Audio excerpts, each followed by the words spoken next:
Hello. Hi. ಇವತ್ತು ನಾವು ಕೆನೆ ತೆಗೆದಿಟ್ಟಿರ್ತೇವೆ ಒಂದು 8 ದಿವಸದ್ದು. ಇದು ಒಂದು ಗ್ಲಾಸ್ ಅಷ್ಟು ಕೆನೆ ಬಂದತಿ. ಇದು ಕೆನೆ ಬಂದತಿ. ಇದನ್ನು ಮಿಕ್ಸಿ ಒಳಗೆ ಹಾಕಿ ನಾವು ಬೆಣ್ಣೆ ತೆಗಿತೇವೆ. ಹೆಂಗೆ ತೆಗಿತೇವೆ ಅನ್ನೋದು ನಿಮ್ಗೆ ಹೇಳ್ಕೊಡ್ತೇನೆ. ನಿಮ್ಮ ಕಡಗೋಲಿಲಿ ಕಡಿತಾರೋ ಅದಕ್ಕಿಂತ ಜಲ್ದಿ ಆಕತಿ ಅದು ಕೆನೆ. ಇದು 8 ದಿವಸದ್ದು ಹತ್ತಿದ ಕೆನೆ. ಒಂದು ಗ್ಲಾಸ್ ಕೆನೆ ತೆಗಿ, ದೊಡ್ಡ ಗ್ಲಾಸ್ಲೆ ಒಂದು ಗ್ಲಾಸ್ ಕೆನೆ ಐತಿ. ಅದನ್ನು ಮಿಕ್ಸಿ ಹೊಡೆಸ್ತಾನು. ಬೆಣ್ಣೆ ಯಾವ ಥರ ಬರ್ತೈತೆ ಅನ್ನೋದು ನಿಮ್ಗೆ ತೋರಿಸ್ತಾನಂತ. ಹೆಂಗೆ ತೆಗಿಬೇಕು ಅನ್ನೋದು ತೋರಿಸ್ತಾನಂತ.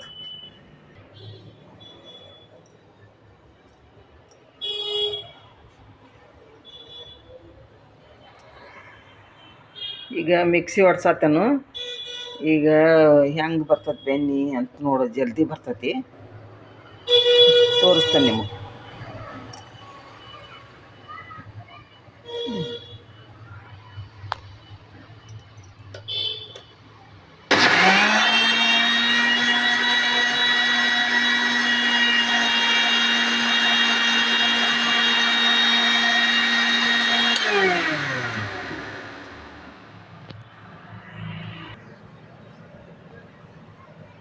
ಇದು ಒಂದು ಗ್ಲಾಸದ್ದು ಕೆನೆದು.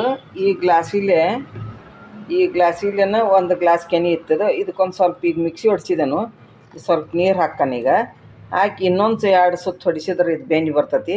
ನೋಡಿರಿ, ಈಗ ಬೆಣ್ಣೆ ಬಂದತಿ. ಅದು ಬರೀ 2 ನಿಮಿಷನ್ಯಾಗ ಬೆಣ್ಣೆ ಬರ್ತೈತಿ. ಈ ಥರ ಮಾಡೋದು ನೋಡ್ರದ. ಈಗದ ಎಷ್ಟು ಚಂದ ಬಂದತಿ ನೋಡಿದ್ದು ಬೆಣ್ಣೆ. ಇದು ಈ ಥರ ಬೆಣ್ಣೆ ಬಂದತಿ ನೋಡಿರಿ. ಬರೀ ಒಂದು ಗ್ಲಾಸ್ ಇದಕ್ಕೆ ಬೆಳ್ಳಗೆ ಸುಬ್ರದಂಥದ್ದು ಬೆಣ್ಣೆ ಬರ್ತದೆ. ನಮ್ಮಲ್ಲಿ ಹಾಲು ಚಲೋ ಕೊಡ್ತಾರೆ. ಇದು ದಿವಸ ಅರ್ಧ ಲೀಟ್ರ್ ಹಾಲು ತೊಗೊಂಡ್ರೆ ಬಂದದ್ದು ಸ್ವಲ್ಪ ಕೆನೆ ತೆಗೆದಿಟ್ಟಿರ್ತಾನು. ಹಿಂಗಾಗಿ ಈ ಥರ ಬರ್ತೈತೆ ನೋಡಿ. 8 ದಿವ್ಸಕ್ಕೊಮ್ಮೆ ಕಡ್ದಿರ್ತಾನೆ. ಇಷ್ಟು ಪಾವು ಕಿಲೋದಷ್ಟು ಬೆಣ್ಣೆ ಬರ್ತೈತೆ. ಎಷ್ಟು ಗಟ್ಟಿ ಐತಿದೆ ಬೆಣ್ಣೆ. ಬೆಳ್ಳಗೆ ಸುಬ್ರ ಐತಿ ಮತ್ತು ಗಟ್ಟಿ ಆಕತಿ. ಈ ಥರ ತೆಗಿಬೇಕು ನೋಡು. ಕೆನೆ ಇತ್ತಂದ್ರೆ 2 ನಿಮಿಷನ್ಯಾಗ ಆಕತಿ. ಅದು ಕಡ್ಕೊಂತ ಕಟ್ಗೆ ಕಡ್ಗೋಲ್ಲೆ ಕಡಿತಾರೋ ಭಾಳ ಹೊತ್ತಾಕತಿ. ಇದು ಇಷ್ಟು ಬೆಣ್ಣೆ ಬಂದೈತೆ ನೋಡು.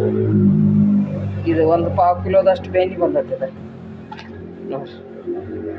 ಅದಕ್ಕೆ ಹೆಂಗೆ ನಾವಂತೂ ಹಿಂಗೆ ಮಾಡ್ತೇವೆ. ನೀವು ಹೆಂಗೆ ಮಾಡ್ತೀರಿ ಹೇಳ್ರಿ. ನೋಡಿರಿ, ಇದು ಹಿಂಗೆ ಉಂಡೆ ಅದು ಪಾವು ಕಿಲೋ ಬೆಣ್ಣೆ ಐತಿ. ಅದು ಇಷ್ಟು ಉಂಡೆ ಐತಿ, ಗಟ್ಟಿ ಐತಿ. ಇದು ಮಜ್ಜಿಗೆಯಾಗ ಹಿಂಗೆ ಬಿಡೋದು. ಇದನ್ನು ಆಮೇಲೆ ಕರಗಿಸ್ತೇನೆ. ಇದನ್ನು ಈ ಥರ ಮಾಡಿರಿ. ನೀವು ಮಾಡಿ ನೋಡಿರಿ. 2 ನಿಮಿಷನ್ಯಾಗ ಬೆಣ್ಣೆ ಬಂದುಬಿಡ್ತೈತಿ. ಬರೀ ಕೆನೆ ಅಷ್ಟೇ ತೆಗೆದಿಟ್ಟಿದ್ದೆ. ನಾ ಏನು ಹೆಪ್ಪ ಹಚ್ಚಿಲ್ಲ, ಏನು ಮಾಡಿಲ್ಲ. ಬರೀ ಕೆನೆದನ ಇದು. ಬರೀ ಕೆನೆದನ ಬೆಣ್ಣೆ ಈ ಥರ ಆಗೈತೆ ನೋಡಿರಿ. ಮಾಡಿ ನೋಡಿರಿ. ನೀವು ಹೆಂಗೆ ಮಾಡ್ತೀರಿ ಅನ್ನೋದು ಹೇಳ್ರಿ.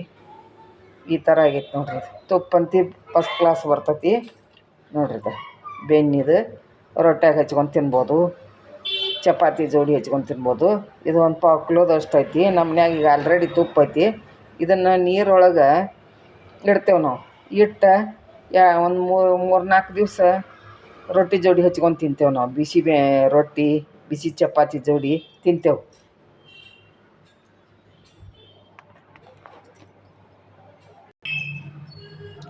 ಇದು ನೀರಾಗ